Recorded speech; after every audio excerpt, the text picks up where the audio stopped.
नमस्कार मित्रांनो, आज आपल्याला सिमोन मासली दाखवणार आहे। जाळी उचलली आहे आणि जाळीमध्ये आता काय काय मासले आले ते आपल्याला सिमोन दाखवतोय।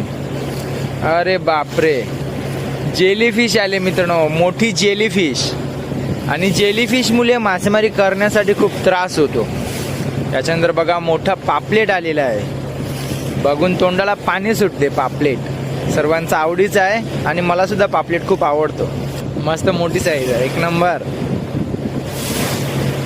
त्याच्यानंतर बघा मित्रांनो, अजून जेलीफिश दिसत आहेत।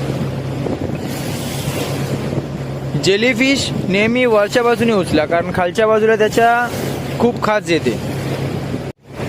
सध्याच्या सीझनला भरपूर जेलीफिश आलेले आहेत आणि त्याच्यामुळे मच्छीमारांना मासेमारी करण्यासाठी सुद्धा खूप त्रास होत आहे। किती लोकांनी जेलीफिश अशा प्रकारे हाताने उचललेला आहे ते कमेंटमध्ये नक्की कळवा।